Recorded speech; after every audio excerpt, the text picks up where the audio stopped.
Ele a viu pela primeira vez no meio do cafezal, com os cabelos castanho claros soltos ao vento e as mãos rápidas colhendo os grãos maduros.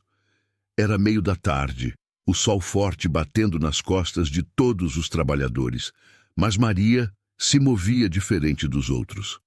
Havia algo nela que chamava a atenção, não pela beleza, mas pela força silenciosa, pela forma como trabalhava, como se cada grão de café importasse de verdade. Lúcio parou ali na beira da plantação, observando aquela mulher que ninguém conhecia direito, que chegava com as colheitas e ia embora quando terminava, sem deixar rastro.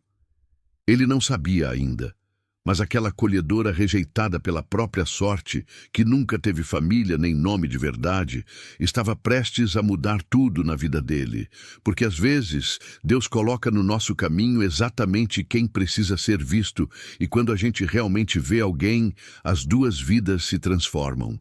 Se você acredita que ninguém deveria ser julgado por aquilo que não escolheu, que o valor de uma pessoa está no que ela faz e não no que ela parece, se inscreve aqui no canal. Essa história vai mostrar que, às vezes, as maiores cicatrizes são as que ninguém vê, mas o amor verdadeiro enxerga através de todas elas. No fim do século XIX, em regiões isoladas do Brasil, histórias como essa eram comuns. As fazendas de café se espalhavam pelos morros como um mar verde que não tinha fim, e o trabalho na colheita era duro, quebrava o corpo de qualquer um. Os trabalhadores iam e vinham conforme a safra, gente sem raiz, sem pouso certo, que dormia em galpões apertados e recebia o pagamento em moedas contadas. Era a vida de cigano, de quem não pertencia a lugar nenhum, de quem acordava sem saber se ia ter trabalho amanhã. E entre todos esses trabalhadores que a vida tinha jogado de um lado para o outro, Maria era a mais sozinha de todos. Ela tinha 26 anos e carregava nos ombros uma vida inteira de rejeição que começou no dia em que nasceu. Maria foi encontrada numa manhã fria de junho, embrulhada em trapos na porta da igreja do Senhor do Bonfim, numa vila pequena no interior. Chorava com força, os pulmões pedindo atenção, mas não havia bilhete, não havia explicação, não havia nada que dissesse quem era, de onde veio, por que tinha sido deixada ali. O padre chamou as freiras do convento, e elas pegaram aquela criança sem nome, batizaram ela de Maria, porque era o nome mais comum que existia, e criaram ela junto com outras órfãs que a vida tinha esquecido. Maria cresceu entre paredes frias de pedra, acordando com o sino que tocava antes do sol nascer, rezando em latim sem entender direito o que falava, aprendendo a cozinhar, a lavar, a limpar, a obedecer sem questionar. As freiras não eram cruéis, mas também não eram carinhosas, porque carinho criava apego, e apego doía quando a menina crescia e tinha que sair. Ela aprendeu desde cedo que não tinha mãe, não tinha pai, não tinha ninguém que olhasse para ela e visse filha. Era só mais uma boca para alimentar, mais uma alma para salvar, mais uma obrigação que o convento carregava em nome de Deus. Quando fez 14 anos, a Madre Superiora chamou Maria numa tarde de domingo e disse que era hora dela seguir o próprio caminho. O convento não podia mais sustentá-la. Tinha outras meninas chegando. O espaço era pouco, a comida era pouca. Ela precisava trabalhar e se virar sozinha agora. Mas antes de mandar ela embora, a madre fez algo que Maria só entendeu mais tarde como maldição disfarçada de proteção. Pegou uma agulha fina, molhou na tinta preta e marcou o pulso esquerdo dela com uma cruz pequena, do tamanho de uma moeda.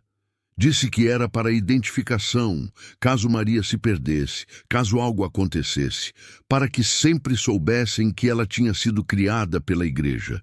Maria saiu do convento com a roupa do corpo, 3 moedas de cobre que a madre deu como despedida e aquela cruz marcada no pulso que ela ainda não sabia que ia definir o resto da vida dela. Tentou arrumar trabalho como empregada doméstica nas casas da vila, batendo de porta em porta, oferecendo serviço, dizendo que sabia cozinhar, lavar, passar, que trabalhava duro e não reclamava. As primeiras casas nem abriram a porta direito. As seguintes abriram, olharam para ela com desconfiança, perguntaram de onde vinha, quem eram os pais, onde morava. Maria respondia a verdade, que tinha sido criada no convento, que não conhecia a família, que estava procurando trabalho honesto. E foi então que a primeira patroa viu a marca no pulso dela. A mulher segurou o braço de Maria com força, examinou a cruz tatuada e o rosto fechou completamente. Disse que não queria gente marcada trabalhando na casa dela, que moça com tatuagem tinha passado duvidoso, que podia ser fugitiva, podia ser criminosa, podia trazer problema. Maria tentou explicar que as freiras é que tinham feito aquilo, que era só identificação, mas a porta já estava se fechando na cara dela. E assim foi se repetindo, casa após casa, vila após vila. A marca que deveria proteger virou a corrente que prendia ela no fundo da sociedade, onde só restava o trabalho que ninguém mais queria fazer. Foi assim que Maria chegou nas lavouras de café. O trabalho era brutal.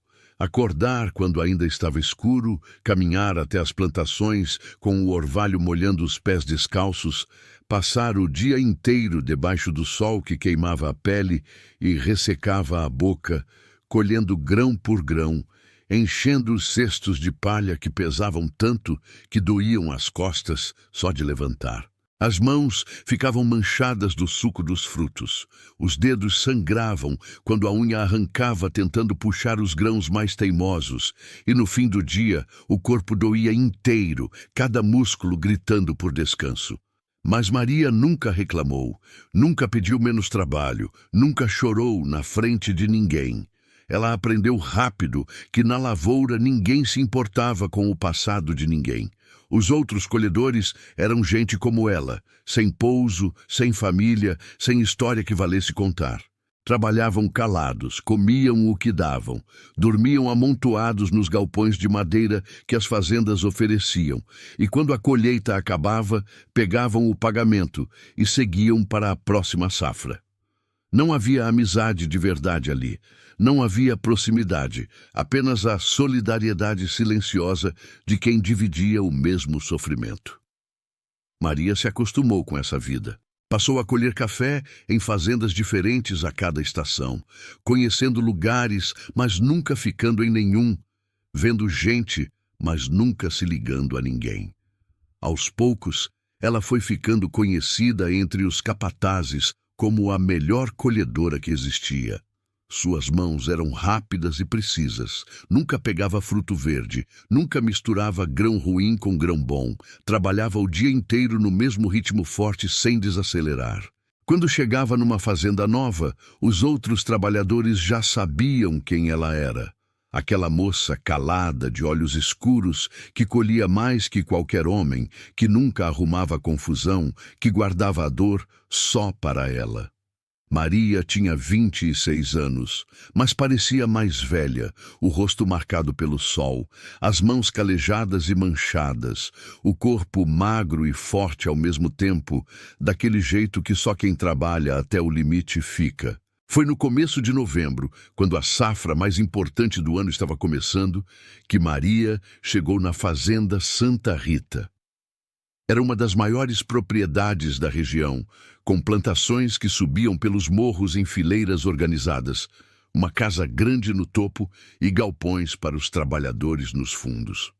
O dono era Lúcio Tavares, homem de 38 anos, viúvo, conhecido por pagar em dia e tratar os colhedores com mais respeito que a maioria dos fazendeiros. Maria não esperava nada diferente ali. Era só mais uma fazenda, mais uma colheita, mais alguns meses de trabalho duro antes de seguir adiante.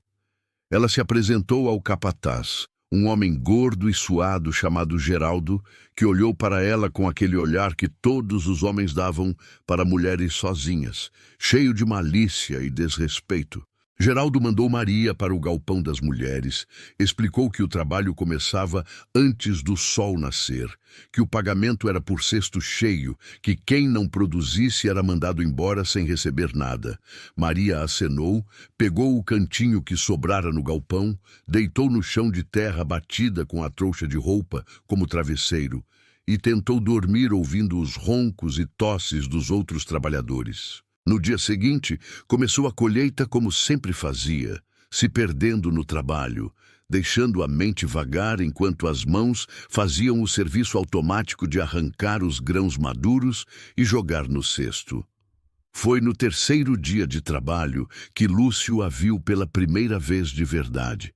Ele tinha o costume de caminhar pelas plantações toda a tarde, verificando o andamento da colheita, observando se os trabalhadores estavam fazendo o serviço direito, se o capataz estava cumprindo o que prometia. Lúcio não era como os outros fazendeiros que ficavam sentados na varanda tomando café, enquanto outros suavam no sol. Ele gostava de ver as coisas de perto, de entender o que acontecia na terra dele, de saber quem eram as pessoas que trabalhavam para ele. Foi caminhando entre as fileiras de café que ele parou, observando uma mulher que trabalhava com uma concentração diferente de todos os outros. Maria estava de costas para ele, os cabelos castanho claros amarrados frouxos na nuca, a blusa simples grudada nas costas de tanto suor, as mãos se movendo rápidas entre os galhos. Mas não era a velocidade que chamava a atenção de Lúcio.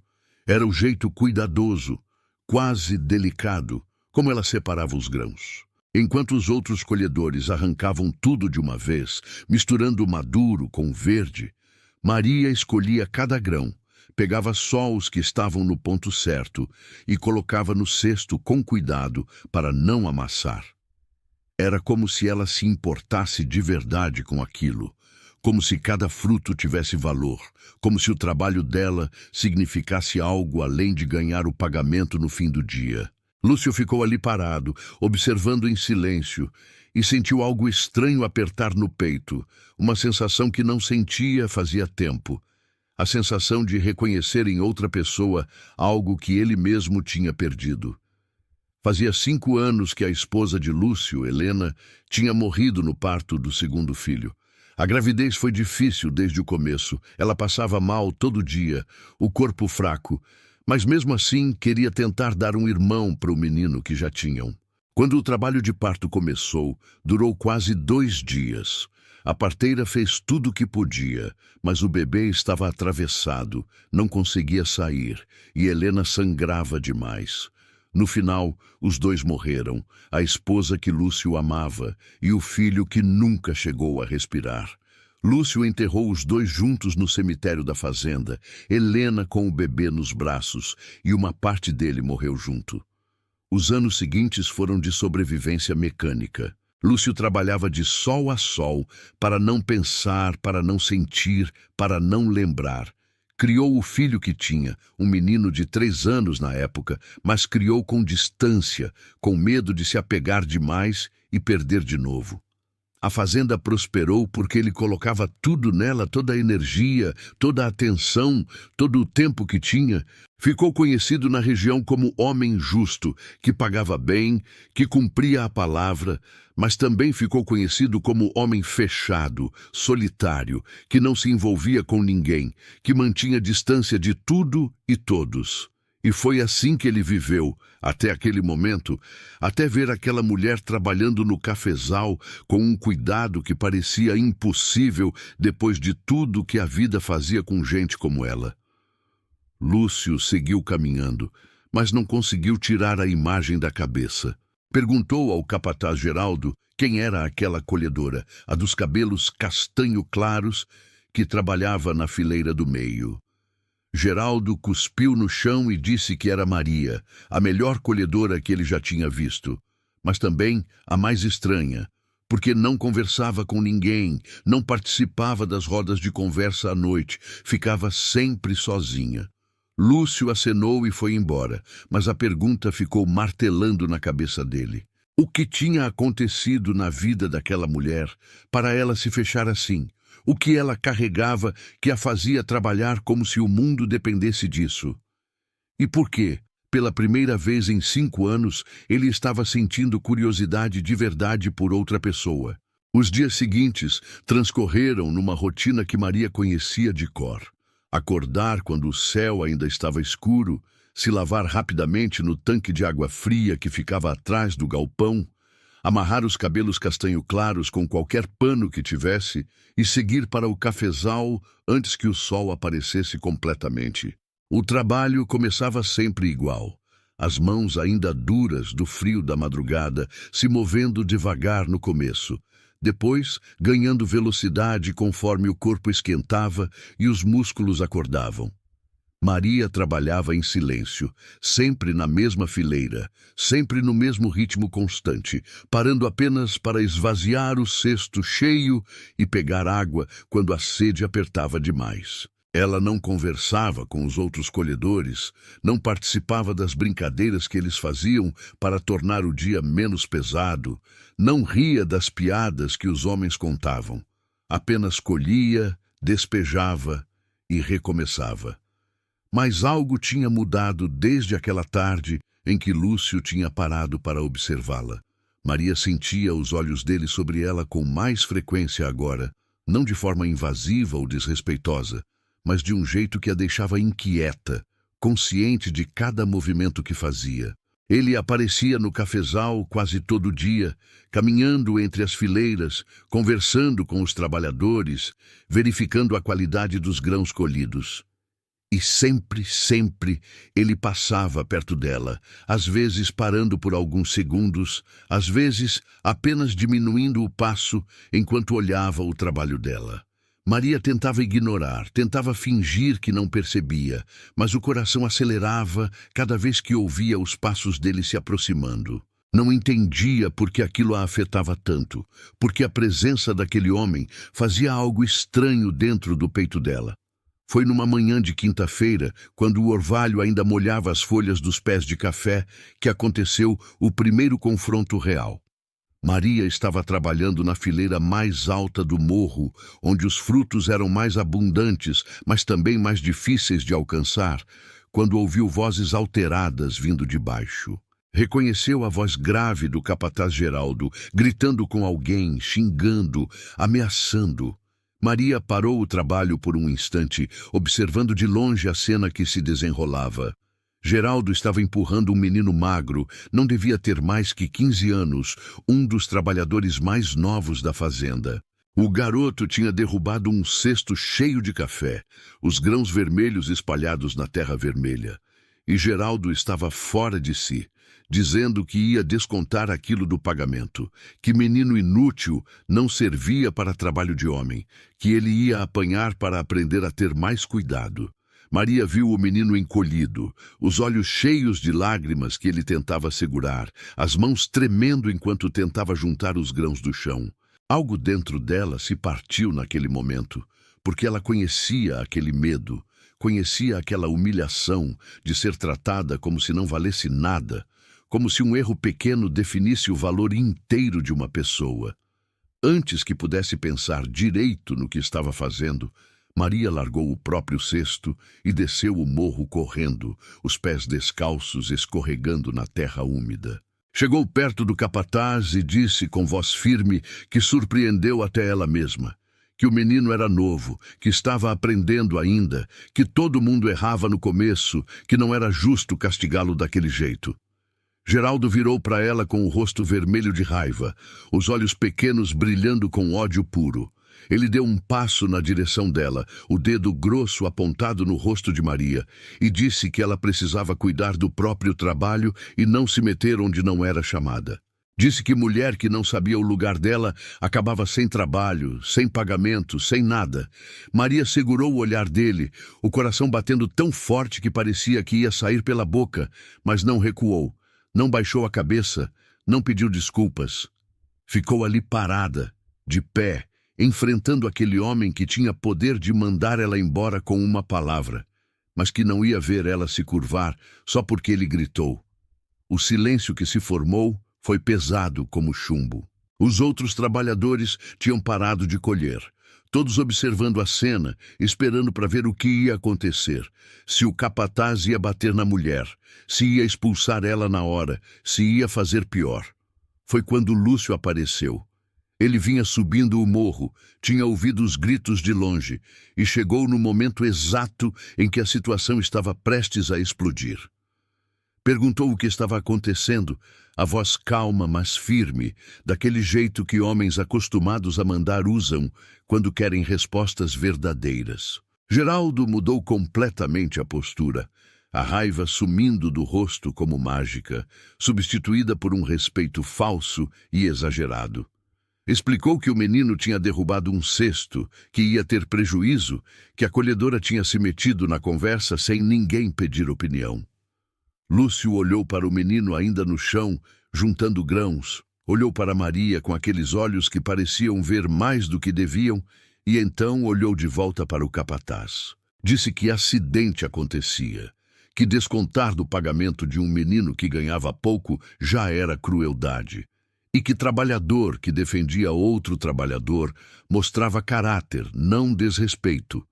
Disse que Geraldo ia repor o cesto do próprio bolso, já que era ele quem botava menino novo para trabalhar sem supervisão adequada e que se visse qualquer trabalhador sendo maltratado de novo, ia trocar de capataz antes do fim da semana. O silêncio que veio depois foi diferente do anterior. Era silêncio de choque, de surpresa, porque ninguém esperava que o dono da fazenda ficasse do lado de uma colhedora contra o capataz de confiança. Geraldo ficou branco, depois vermelho de novo, mas dessa vez de vergonha misturada com ódio contido. Acenou com a cabeça, murmurou o que ia fazer como o patrão mandava e saiu dali pisando duro, os punhos fechados. Maria ficou parada, sem saber o que fazer ou dizer. Lúcio se virou para ela, e pela primeira vez seus olhos se encontraram de verdade, sem nenhuma barreira, sem nenhuma distância. Ele agradeceu a ela por ter tido coragem de fazer o certo. Disse que gente como ela fazia falta num mundo cheio de gente que fingia não ver quando algo errado acontecia. Maria sentiu algo estranho subir pela garganta, um nó que apertava e soltava ao mesmo tempo, uma vontade de chorar que não fazia sentido nenhum. Ninguém nunca tinha agradecido a ela por existir, por fazer alguma coisa, por importar. Ela apenas acenou com a cabeça, incapaz de falar, e voltou para o trabalho com as pernas tremendo, o coração disparado, a mente confusa com tudo que tinha acabado de acontecer. A partir daquele dia, tudo ficou mais complicado. Geraldo passou a observar Maria com ódio mal disfarçado, procurando qualquer erro, qualquer motivo para pegá-la em falta. Ele verificava os cestos dela com atenção exagerada, procurando grãos verdes misturados, procurando qualquer coisa que pudesse usar contra ela. Dava a ela sempre as piores fileiras, as mais longes, as mais difíceis de colher. Atrasava o pagamento dela, dizendo que tinha que conferir de novo a contagem. Espalhava para os outros trabalhadores que ela era arrogante, que tinha se achado importante porque o patrão tinha defendido ela uma vez, que mulher sozinha que chamava a atenção do dono da fazenda estava procurando coisa que não era trabalho honesto. Maria ouvia tudo em silêncio, não respondia, não se defendia, apenas trabalhava mais, produzia mais, provava com a ação que as palavras dele eram mentiras vazias. Mas o veneno espalhado por Geraldo começou a funcionar. Alguns trabalhadores passaram a olhar para Maria com desconfiança, outros com malícia, outros com inveja por ela ter a proteção do patrão. As mulheres que dividiam o galpão com ela começaram a sussurrar quando ela passava, a fazer comentários em voz baixa sobre como ela estava se aproveitando da situação, sobre como tinha seduzido o dono da fazenda com jeito manhoso, sobre como mulher marcada sempre tinha esse tipo de estratégia para sobreviver. Maria tentava não ligar. Tentava se convencer de que já estava acostumada com julgamentos, com fofocas, com gente inventando histórias sobre a vida dela. Mas doía. Doía sempre, porque mesmo depois de anos aprendendo a ter a pele grossa, a rejeição ainda machucava como se fosse a primeira vez. Foi numa tarde de domingo, dia em que não havia trabalho e os colhedores descansavam, que Maria fez algo que não fazia havia muito tempo. Caminhou até o rio que cortava a propriedade, longe do galpão, longe dos outros trabalhadores, longe de tudo. Sentou na margem, tirou os pés na água fria e permitiu que as lágrimas finalmente caíssem. Chorou tudo que tinha segurado durante semanas, tudo que carregava desde sempre, a solidão, o cansaço, a falta de lugar no mundo, a sensação constante de não ser boa o suficiente para nada nem ninguém. Chorou até não ter mais lágrimas, até o corpo ficar exausto, até sobrar apenas um vazio fundo que era ao mesmo tempo doloroso e aliviante. Quando levantou o rosto, enxugando as bochechas com as costas da mão, viu Lúcio parado a alguns metros de distância, observando ela com uma expressão que Maria não conseguiu decifrar. Ele tinha vindo caminhar pela propriedade, algo que fazia todo domingo para pensar, para ter paz, e tinha encontrado ela ali, chorando sozinha. Lúcio não disse nada no começo, apenas se aproximou devagar, como se estivesse perto de um animal assustado que podia fugir a qualquer momento. Sentou na grama ao lado dela, mantendo uma distância respeitosa, e ficou em silêncio, olhando o rio correr. Maria enrijeceu, envergonhada de ter sido vista naquele momento de fraqueza, querendo sumir, querendo inventar alguma desculpa. Mas antes que pudesse falar qualquer coisa, Lúcio disse com voz baixa e cansada que ele entendia. Disse que sabia o que era carregar um peso que ninguém via, o que era ser julgado por coisas que não escolheu, o que era acordar todo dia e fingir que estava tudo bem quando por dentro estava tudo desmoronando. Maria olhou para ele surpresa, porque aquele homem era dono de terras, tinha dinheiro, tinha respeito, tinha tudo que ela nunca teve. Como ele podia entender o que ela sentia? Mas então Lúcio esticou as mãos na frente dele e Maria viu as cicatrizes, marcas antigas, queimaduras que tinham deformado parte dos dedos e dos pulsos, a pele repuxada e esbranquiçada. Ele explicou sem olhar para ela, a voz carregada de uma dor antiga que nunca tinha sarado completamente. Disse que 5 anos atrás tinha havido um incêndio na casa, que a esposa e o bebê que ela carregava tinham ficado presos no quarto, que ele tinha tentado entrar para salvá-los, que tinha queimado as mãos tentando derrubar a porta, mas não tinha conseguido a tempo. Disse que tinha perdido tudo o que amava naquele dia e que junto tinha perdido um pedaço de si mesmo. Disse que depois do enterro, a vila inteira tinha começado a falar.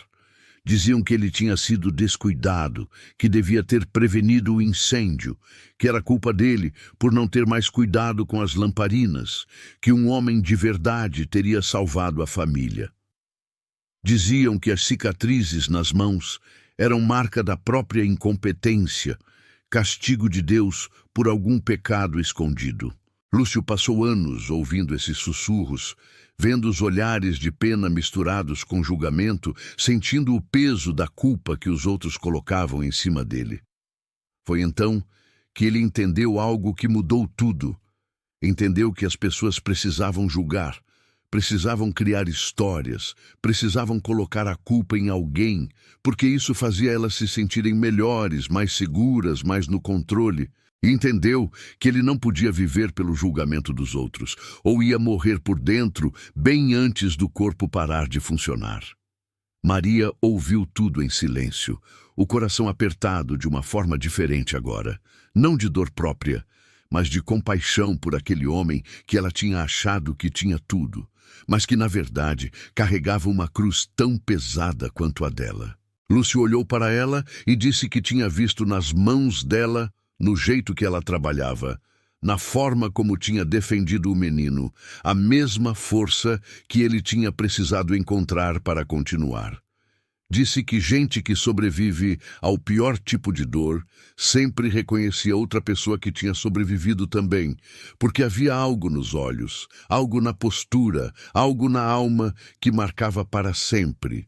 Disse que ele sabia que ela tinha história que doía, que tinha carregado sozinha o peso que deveria ter sido dividido, e disse que se ela quisesse, se precisasse, ele podia ser alguém que ouvia, que via, que entendia. Maria sentiu as lágrimas voltarem, mas dessa vez eram diferentes. Não eram lágrimas de solidão, mas de alívio impossível, de conexão inesperada, de ser vista de verdade pela primeira vez na vida. Ela mostrou o pulso esquerdo, a pequena cruz marcada ali, e contou pela primeira vez a história completa.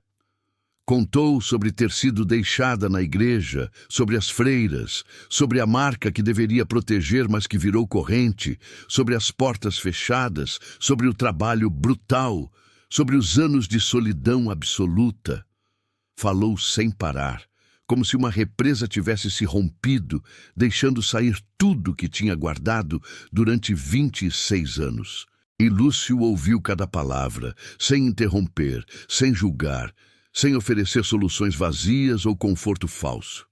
Apenas ouviu, presente, atento, validando com a presença dele a dor que ela carregava.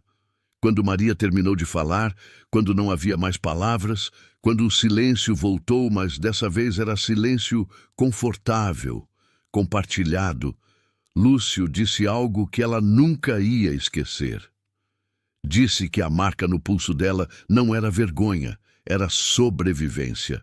Disse que cada cicatriz que a gente carregava, visível ou invisível, era prova de que tinha sido forte o suficiente para não desistir, para continuar, para acordar no dia seguinte, mesmo quando tudo dizia para parar. Disse que ele via valor nela, não apesar da história dela, mas por causa dela, porque qualquer pessoa que passava pelo que ela passou e ainda assim tinha bondade no coração, ainda defendia quem era mais fraco, ainda trabalhava com dignidade, era pessoa rara, especial, que merecia ser reconhecida. Maria não soube o que responder, porque nunca tinha ouvido palavras assim direcionadas a ela, nunca tinha sentido que alguém realmente a via como pessoa completa, com valor próprio, digna de respeito. Eles ficaram ali, sentados até o sol começar a descer, conversando sobre coisas pequenas agora, sobre o rio, sobre o céu, sobre como a natureza continuava bonita, mesmo quando tudo na vida humana era complicado. Quando se levantaram para voltar, algo tinha mudado entre eles. Havia uma ponte construída, frágil ainda, mas real. Lúcio caminhou com ela até perto do galpão, e antes de se despedir, disse que ela sempre podia procurá-lo se precisasse de alguma coisa, se Geraldo causasse problema, se alguém a incomodasse, se apenas precisasse conversar. Maria agradeceu com um aceno, porque a voz tinha falhado de novo, e entrou no galpão, sentindo algo novo crescendo dentro do peito, algo perigoso e precioso ao mesmo tempo. Esperança. As semanas seguintes trouxeram uma mudança sutil, mas profunda na vida de Maria. Ela continuava acordando antes do sol, continuava trabalhando até o corpo doer, continuava dormindo no galpão apertado com os outros colhedores. Mas agora havia algo diferente. Uma pequena luz acesa dentro do peito que não apagava nem nos momentos mais difíceis. Lúcio passou a aparecer no cafezal com mais frequência, sempre com algum motivo oficial, verificando a qualidade da colheita, conversando com os trabalhadores, resolvendo problemas. Mas Maria sabia, e ele sabia, que havia outro motivo por trás dessas visitas constantes. Os olhos deles se encontravam com mais frequência agora, trocavam acenos discretos, e às vezes, quando ninguém estava olhando, Lúcio parava perto dela por alguns segundos a mais que o necessário, perguntando se estava tudo bem, se precisava de algo, se Geraldo estava deixando ela em paz. O capataz, por sua vez, tinha se tornado cada vez mais perigoso na sua raiva silenciosa. Geraldo era esperto demais para desafiar o patrão abertamente de novo, mas encontrava formas pequenas e cruéis de tornar a vida de Maria mais difícil. Mandava ela para as fileiras mais distantes, onde o sol batia mais forte e não havia sombra nenhuma. Atrasava a entrega de água para o lado do cafezal onde ela trabalhava. Distribuía ferramentas velhas e quebradas para ela, guardando as boas para os outros. E, principalmente, continuava espalhando veneno entre os trabalhadores, criando um ambiente de hostilidade ao redor dela. Dizia que Maria achava que era melhor que todo mundo só porque o patrão tinha um fraco por ela, que mulher esperta sempre sabia como manipular homem solitário, que era questão de tempo até ela conseguir o que queria e abandonar o resto deles. As outras mulheres do galpão tinham começado a tratar Maria com frieza aberta. Não falavam mais com ela, não guardavam lugar no banco na hora das refeições, viravam as costas quando ela chegava perto. Havia uma em particular, Josefa, uma mulher de 40 anos que trabalhava em colheitas havia mais de 20, que tinha se tornado a líder não oficial desse movimento de rejeição.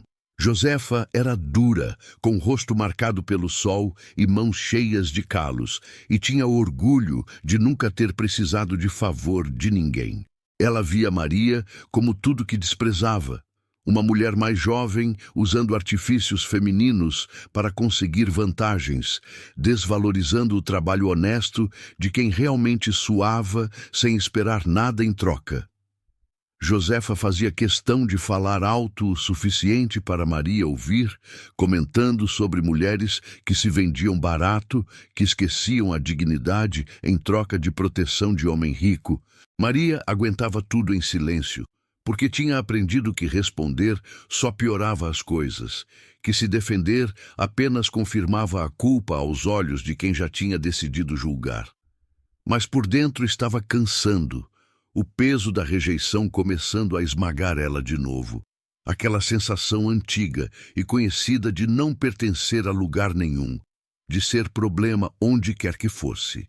Ela pensava cada vez mais em juntar o pagamento da colheita e ir embora antes do fim da safra, desaparecer como sempre fazia, começar de novo em outra fazenda onde ninguém soubesse dela.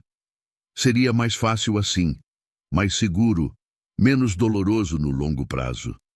Mas toda vez que decidia ir embora, pensava em Lúcio, na conversa no Rio, na forma como ele tinha olhado para ela e visto pessoa de verdade, e a coragem de partir desaparecia. Foi numa manhã de terça-feira, quando a colheita estava no auge e todo mundo trabalhava no limite da exaustão, que aconteceu o incidente que mudou tudo. Maria estava na fileira do meio, trabalhando no seu ritmo constante, quando ouviu um grito vindo de baixo. Era voz de mulher, aguda e desesperada, pedindo ajuda. Maria largou o cesto na hora e correu na direção do som, o coração disparado, os pés escorregando na terra seca. Encontrou uma cena que fez o sangue gelar nas veias. Uma das trabalhadoras, uma menina de não mais que 16 anos, chamada Teresa, estava caída no chão, o corpo se contorcendo em convulsões, espuma saindo da boca, os olhos revirados mostrando só o branco. Outras mulheres estavam ao redor, paralisadas de medo, sem saber o que fazer, apenas gritando por ajuda. Maria se ajoelhou ao lado da menina sem pensar, o instinto tomando conta. Havia aprendido algumas coisas com as freiras no convento, cuidados básicos com doentes, e sabia que precisava impedir Teresa de engolir a língua e se sufocar. Virou a menina de lado com cuidado, segurou a cabeça dela firme mas delicada, limpou a espuma da boca com a barra da própria saia, pediu para alguém buscar água, para outra pessoa ir chamar o patrão, para as outras se afastarem e darem espaço para a menina respirar. As mulheres obedeceram, assustadas demais para questionar. Maria ficou ali, segurando Teresa, falando baixinho com ela mesmo, sabendo que a menina não estava consciente para ouvir, dizendo que ia ficar tudo bem, que ela estava ali, que não ia deixar nada de ruim acontecer. As convulsões foram diminuindo aos poucos, o corpo relaxando, a respiração voltando mais regular, até que finalmente a menina abriu os olhos, confusa e assustada. Lúcio chegou correndo poucos minutos depois, o rosto marcado pela preocupação. Tinha largado tudo quando recebeu o aviso de que uma trabalhadora tinha passado mal. Encontrou Maria ainda ajoelhada ao lado de Teresa, a saia suja de terra, o rosto suado, mas calmo, os olhos focados completamente na menina. Ele perguntou o que tinha acontecido e Maria explicou rapidamente, a voz firme apesar das mãos ainda tremerem um pouco. Teresa tinha tido uma crise, provavelmente causada pelo calor extremo e falta de água suficiente, mas agora estava melhor. Precisava apenas de descanso e cuidado. Lúcio mandou 2 homens carregarem Teresa até a casa grande, onde ela ficaria na sombra, seria examinada direito, receberia tratamento adequado. Então ele olhou para Maria com uma expressão que misturava gratidão, admiração e algo mais profundo que ela não conseguiu nomear. Agradeceu a ela por ter agido tão rápido. Disse que tinha salvado a vida da menina, que se não fosse pela calma e conhecimento dela, as coisas podiam ter terminado muito pior. Maria balançou a cabeça, desconfortável com o elogio, dizendo que tinha feito apenas o que qualquer pessoa faria, que não era nada demais. Mas Lúcio insistiu. Disse que não era qualquer pessoa que mantinha a cabeça fria numa emergência, que não era qualquer pessoa que tinha conhecimento e coragem para agir, que ela tinha algo especial que ia além do trabalho duro nas lavouras. As outras trabalhadoras observavam tudo em silêncio e Maria podia ver nos rostos delas uma mistura de sentimentos confusos. Algumas pareciam genuinamente gratas, outras ainda carregavam a desconfiança de antes, outras pareciam irritadas que Maria tivesse mais uma vez chamado a atenção positiva do patrão. Geraldo apareceu pouco depois, os olhos pequenos examinando a cena com desconfiança. Perguntou o que tinha acontecido, por que o trabalho tinha parado, por que todo mundo estava ali parado em vez de colhendo. Lúcio explicou a situação, o tom deixando claro que não ia tolerar nenhuma reclamação sobre a interrupção. Mas Geraldo não deixou passar a oportunidade de plantar mais veneno. Comentou, com aquele jeito que parecia inocente, mas era cheio de malícia, que era estranho como sempre que tinha problema. Maria estava no meio, como se ela atraísse confusão.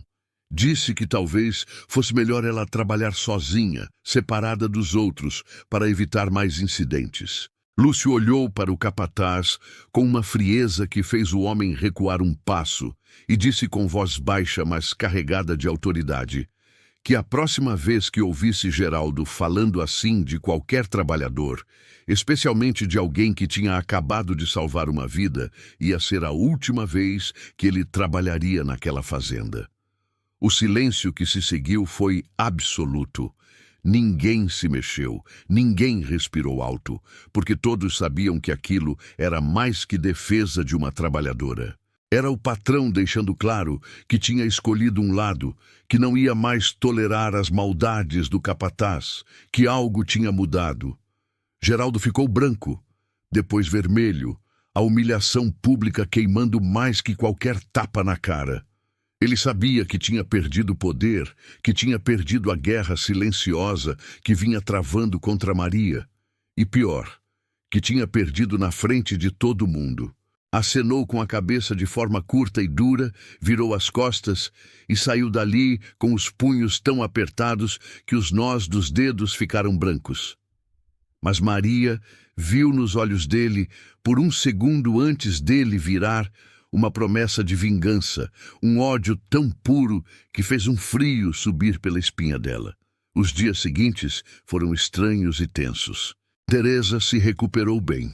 Voltou para o galpão depois de 3 dias de descanso e procurou Maria para agradecer de verdade, com os olhos cheios de lágrimas, dizendo que nunca ia esquecer o que ela tinha feito. Algumas das outras mulheres começaram a tratar Maria com mais respeito, Não exatamente com amizade, mas com reconhecimento de que ela não era o que Geraldo pintava. Josefa, por outro lado, ficou ainda mais dura, como se a redenção de Maria aos olhos dos outros fosse ofensa pessoal. Mas o mais complicado era Geraldo. O capataz tinha ficado perigosamente quieto. Não provocava mais Maria abertamente, não fazia mais comentários maldosos na frente dos outros. Mas Maria sentia os olhos dele sobre ela constantemente, observando, esperando, procurando alguma oportunidade. Foi numa sexta-feira, no fim da tarde, quando o sol já estava baixo e a maioria dos trabalhadores tinha voltado para os galpões, que Maria finalmente entendeu o perigo real que estava correndo. Ela tinha ficado para trás, terminando de colher uma fileira que faltava pouco para completar, querendo finalizar o trabalho antes de descansar. Estava sozinha no cafezal, o silêncio quebrado apenas pelo canto dos pássaros e o farfalhar das folhas. Foi quando ouviu os passos pesados atrás dela. Virou e viu Geraldo parado ali, sozinho, o rosto sem expressão nenhuma, mas os olhos brilhando com algo escuro e perigoso. Ele deu um passo na direção dela e Maria sentiu o medo verdadeiro pela primeira vez. Aquele tipo de medo que faz o corpo inteiro gelar e o coração querer sair correndo antes mesmo das pernas se moverem. Geraldo disse com voz baixa e controlada que era mais assustadora que qualquer grito, que ela tinha cometido um erro muito grande. Disse que tinha feito ele passar vergonha na frente de todo mundo, tinha tirado o respeito dele, tinha virado o patrão contra ele. Disse que mulher como ela, sem família, sem ninguém que fosse reclamar se algo acontecesse, precisava aprender que havia consequências para quem se metia onde não devia. Maria tentou recuar, mas bateu nas costas nos pés de café atrás dela. Geraldo se aproximou mais, a mão grande se estendendo na direção dela. Maria fechou os olhos, o corpo inteiro tenso, esperando o pior. Foi quando ouviu a voz de Lúcio cortando o ar, como chicote. Ele tinha voltado ao cafezal porque tinha esquecido as ferramentas, tinha visto de longe a cena, tinha corrido. Lúcio chegou entre Maria e Geraldo como tempestade, empurrando o capataz para trás com força, colocando o próprio corpo como barreira. Perguntou o que diabos Geraldo pensava que estava fazendo, a voz tremendo de raiva tão grande que as palavras saíam quase engasgadas. Geraldo tentou inventar desculpa. Disse que só estava conversando com a trabalhadora, que não estava fazendo nada de errado. Mas Lúcio tinha visto o suficiente, tinha entendido a intenção clara nos olhos do capataz, e a linha final tinha sido cruzada. Disse para Geraldo pegar as coisas dele e sair da fazenda antes do amanhecer, que estava despedido, que não queria ver a cara dele nunca mais. Geraldo tentou argumentar. Disse que trabalhava ali havia anos, que sempre foi leal, que merecia outra chance. Mas Lúcio foi inflexível. Disse que homem que ameaçava mulher indefesa não merecia chance nenhuma, que podia ir embora por conta própria ou ser expulso pelos outros trabalhadores. A escolha era dele. Geraldo olhou para Maria com ódio puro, cuspiu no chão aos pés dela e disse que ela ia se arrepender, que mulher como ela sempre terminava mal, que era só questão de tempo. Então virou as costas e foi embora, deixando um silêncio pesado no ar. Lúcio finalmente se virou para Maria e viu ela encostada nos pés de café, tremendo, os olhos arregalados de medo que ainda não tinha passado. Ele se aproximou devagar, perguntou se ela estava bem, se Geraldo tinha machucado ela. Maria balançou a cabeça, incapaz de falar ainda, o choque tomando conta. Lúcio ficou ali parado na frente dela, as mãos com cicatrizes se fechando e abrindo, como se ele estivesse segurando raiva que ainda queimava dentro dele. Disse que sentia muito, que devia ter mandado Geraldo embora antes, que não devia ter deixado a situação chegar tão longe. Maria finalmente encontrou a voz. Disse que não era culpa dele, que Geraldo escondia bem a maldade, que ela estava acostumada a lidar com homens assim. Mas a voz saiu trêmula, desmanchando a tentativa de parecer forte. Lúcio deu mais um passo, ficando tão perto que Maria podia ver cada detalhe do rosto dele, o cansaço ao redor dos olhos, as linhas de preocupação, a forma como ele olhava para ela como se ela fosse a coisa mais importante do mundo naquele momento. Ele disse, com voz rouca de emoção, que não queria que ela se acostumasse a lidar sozinha com nada, que ela não precisava mais estar sozinha, que ele ia cuidar para que ninguém nunca machucasse ela de novo. E então, sem pensar, sem calcular, sem se preocupar com o que era apropriado ou não, Lúcio levantou a mão e tocou o rosto de Maria, os dedos marcados pelas cicatrizes, roçando a pele dela com delicadeza infinita. Maria sentiu o mundo parar naquele toque, sentiu algo se romper definitivamente dentro do peito, todas as defesas que tinha construído durante 26 anos desmoronando de uma vez. Olhou nos olhos dele e viu ali tudo que nunca tinha tido. Cuidado verdadeiro, preocupação real, algo que podia até ser amor, se ela fosse corajosa o suficiente para acreditar que merecia isso. Lúcio se inclinou devagar, dando tempo para ela recuar se quisesse, mas Maria não recuou, e quando os lábios dele tocaram os dela, suave e cuidadoso, Maria sentiu pela primeira vez na vida o que era ser escolhida, ser desejada, ser amada. O beijo foi breve, casto quase, porque Lúcio era homem de princípios e não ia aproveitar da vulnerabilidade dela. Mas foi suficiente para mudar tudo, para selar algo que já vinha se construindo, para transformar aquela conexão de almas feridas em algo maior e mais profundo. Quando se afastaram, os dois estavam sem ar, os corações batendo descompassados. Lúcio segurou as mãos de Maria, entrelaçando os dedos dele nos dela, e disse que precisavam conversar de verdade, que havia coisas que ele queria dizer, perguntas que precisava fazer. Pediu para ela ir até a casa grande depois do jantar. Disse que iam conversar com calma, longe de olhos curiosos, longe de julgamentos. Maria concordou, ainda tonta demais para formar palavras adequadas. Lúcio caminhou com ela até o galpão, não se importando que alguém pudesse ver, não escondendo mais o que sentia. Quando se despediram, Maria entrou no galpão e encontrou todos os olhares fixos nela, porque alguém tinha visto, alguém sempre via. Josefa estava ali com um sorriso amargo no rosto, os olhos dizendo claramente que as suspeitas dela tinham sido confirmadas, que Maria era exatamente o que ela sempre achou que era.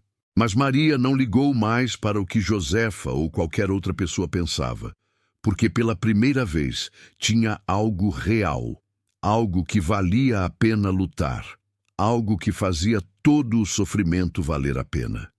Se você está torcendo para que o amor verdadeiro vença todos os obstáculos, deixa um like agora, porque o que vem no próximo capítulo vai mostrar que a batalha pela felicidade de Maria e Lúcio está apenas começando, e que, às vezes, fazer o certo custa mais caro do que a gente imagina. Maria não conseguiu comer nada no jantar. Ficou sentada no canto do galpão, mexendo na comida sem levar nada à boca, o estômago revirado de nervosismo misturado com uma expectativa que ela não sabia nomear. As outras mulheres a observavam com olhares que variavam entre curiosidade, inveja e desaprovação. Josefa estava sentada do outro lado, os braços cruzados, o rosto fechado em julgamento silencioso.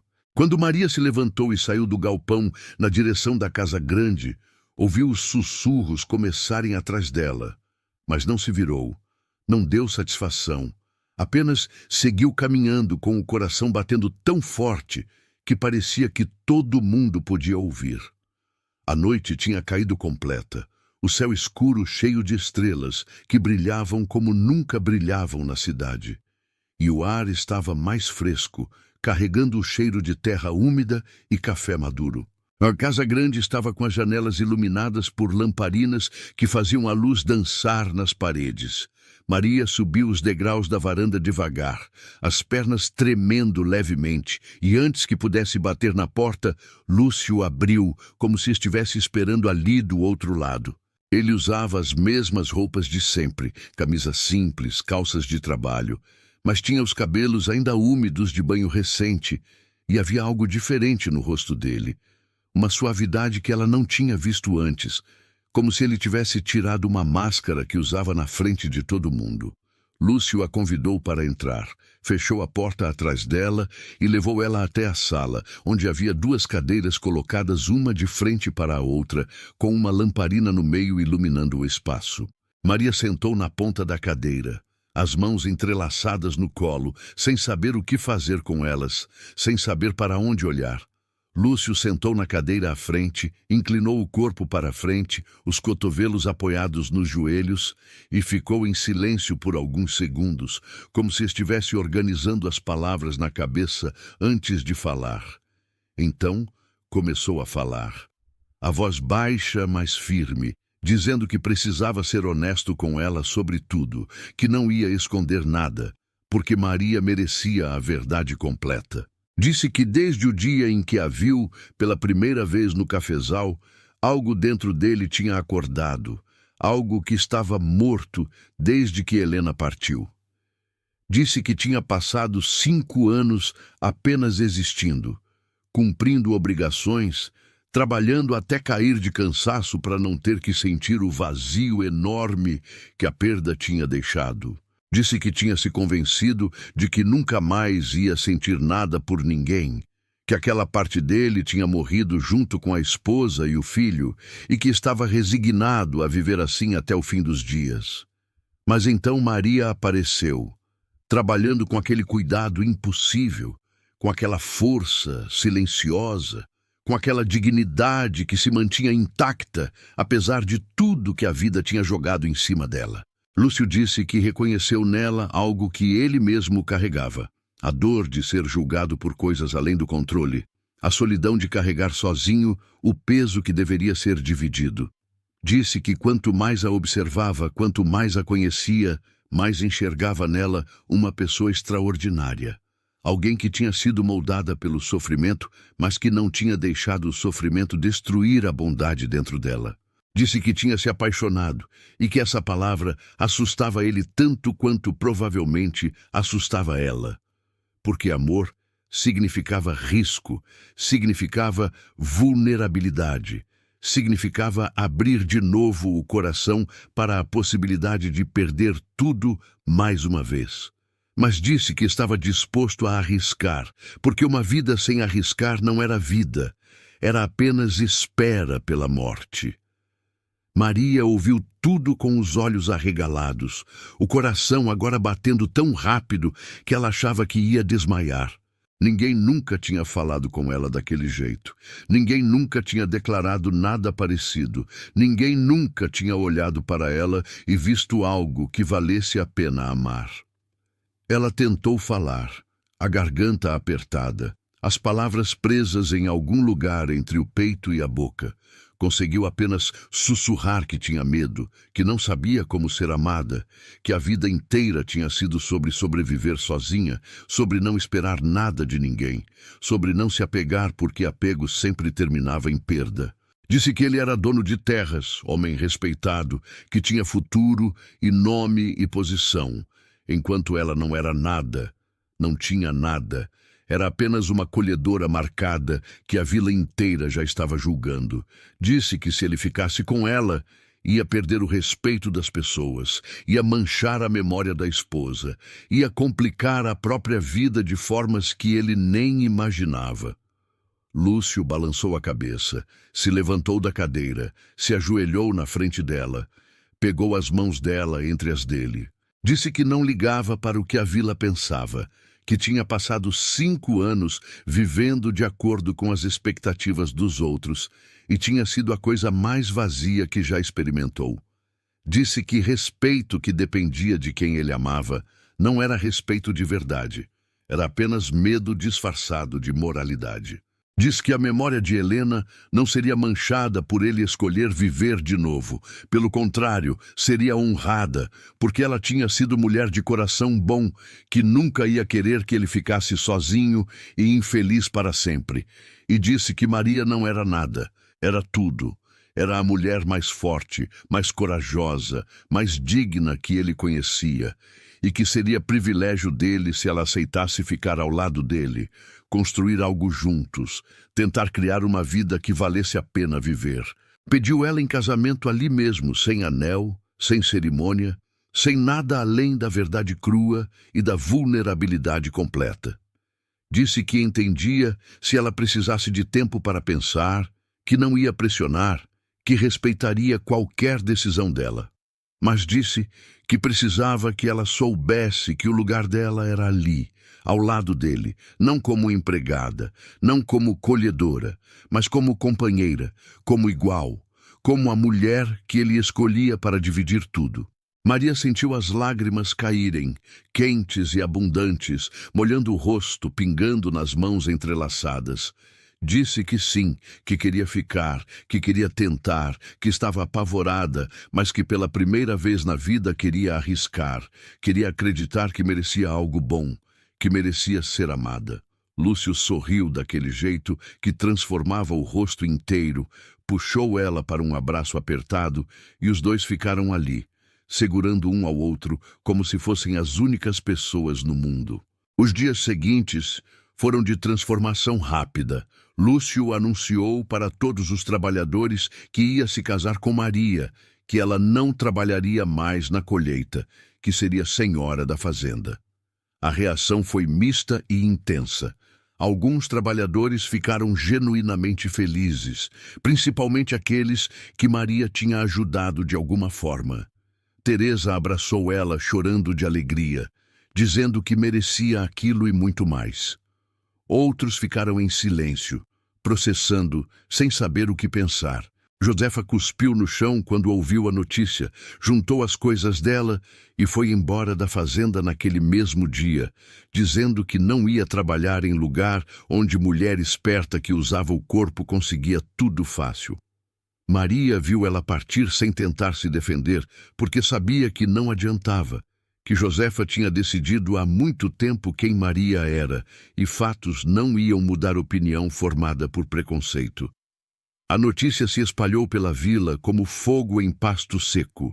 As matronas ficaram escandalizadas, dizendo que era desrespeito à memória da falecida, que Lúcio tinha perdido o juízo, que aquela mulher, obviamente, tinha enfeitiçado ele de alguma forma. O padre foi até a fazenda tentar conversar com Lúcio, dizer que casamento precisava ser pensado com calma, que ele tinha responsabilidades, que precisava pensar no que era melhor para a reputação dele e da propriedade. Lúcio ouviu tudo com paciência. Agradeceu a preocupação, mas foi firme ao dizer que decisão estava tomada, que ia casar com Maria, com ou sem bênção da igreja, mas que preferia com. O padre suspirou, olhou para os olhos de Lúcio, viu ali determinação que não ia ser movida, e finalmente concordou em celebrar a cerimônia, mas avisou que metade da vila não ia comparecer. O casamento aconteceu numa manhã de sábado, simples e pequeno. Maria usava um vestido que ela mesma tinha costurado com tecido que Lúcio comprou na cidade. Branco simples, sem enfeites, mas limpo e bem feito. Não tinha véu, não tinha grinalda, apenas os cabelos castanho claros soltos caindo pelos ombros. Não havia família dela presente porque ela nunca teve família, mas os trabalhadores que ficaram na fazenda estavam todos ali, lavados e com as melhores roupas que tinham, testemunhando aquele momento. Lúcio estava ao lado dela, vestido com terno escuro que tinha sido do pai, as mãos com cicatrizes segurando as mãos marcadas dela. O padre celebrou a cerimônia rapidamente, sem os floreios usuais, mas quando chegou a hora dos votos, quando Lúcio e Maria se olharam nos olhos e prometeram um ao outro fidelidade, companheirismo, amor verdadeiro, havia algo tão genuíno naquele momento que até o padre sentiu os olhos marejarem. Quando o padre os declarou marido e mulher, quando Lúcio beijou Maria na frente de todos, selando aquela união que tinha começado com um olhar no cafezal, houve aplausos sinceros dos presentes. Não era a grande festa que casamentos costumavam ter. Não havia banda, não havia comida farta, não havia centenas de convidados. Mas havia verdade. Havia amor genuíno. Havia duas pessoas que tinham escolhido uma a outra apesar de tudo. E isso valia mais que qualquer celebração luxuosa. Maria olhou ao redor, viu os rostos daquelas pessoas simples sorrindo para ela, e pela primeira vez na vida sentiu que pertencia a algum lugar, que tinha um lar de verdade. Os anos seguintes trouxeram mudanças que Maria nunca teria imaginado possíveis. Ela aprendeu a ser senhora de fazenda, não do jeito arrogante que outras eram, mas do jeito dela, cuidando dos trabalhadores, garantindo que fossem tratados com dignidade, que recebessem pagamento justo, que tivessem condições decentes. Lúcio e Maria trabalhavam lado a lado, ele cuidando das plantações e negócios, ela cuidando das pessoas e da casa. Tiveram 2 filhos, um menino e uma menina. E Maria criou eles com todo o amor que nunca recebeu, determinada a que nunca sentissem a dor da rejeição, nunca soubessem o que era crescer sem carinho. A fazenda prosperou não apenas porque o café era bom, mas porque os trabalhadores eram tratados bem. E trabalhador feliz produzia melhor, ficava mais tempo, criava lealdade verdadeira. A vila nunca aceitou Maria completamente. Sempre houve aquelas que sussurravam quando ela passava, que inventavam histórias sobre o passado dela, que diziam que Lúcio tinha se rebaixado. Mas com o tempo, a maioria das pessoas começou a respeitar ela, não porque tinha esquecido de onde veio, mas justamente porque lembrava. Maria nunca se esqueceu dos dias colhendo café sob o sol escaldante, nunca esqueceu da fome, da solidão, da rejeição. E foi por lembrar que se tornou a pessoa que estendia a mão para outros que estavam onde ela esteve, que dava oportunidade para gente sem oportunidade, que via valor onde outros só viam problema. Virou conhecida na região não como a escolhedora que se casou bem, mas como mulher de caráter, que tinha princípios, que fazia diferença real na vida de quem precisava. Numa tarde, muitos anos depois, Maria estava sentada na varanda da casa grande, observando os netos brincarem no terreiro. Tinha cabelos grisalhos agora, rugas ao redor dos olhos, mãos ainda marcadas pelo trabalho duro dos anos de juventude. Lúcio sentou ao lado dela, também mais velho, também marcado pelo tempo, mas ainda com aquele olhar que havia, como viu no primeiro dia. Ele pegou a mão dela, entrelaçou os dedos e ficaram ali em silêncio confortável, daquele tipo que só casais que passaram décadas juntos conseguem ter. Maria olhou para a marca no pulso, a pequena cruz que tinha definido tanto da vida dela, e sorriu. Aquela marca tinha sido corrente por tanto tempo, símbolo de rejeição, de portas fechadas. Mas agora era apenas parte da história dela, não a história inteira. Lúcio percebeu o olhar dela, levantou a mão dela até os lábios, beijou exatamente em cima da marca.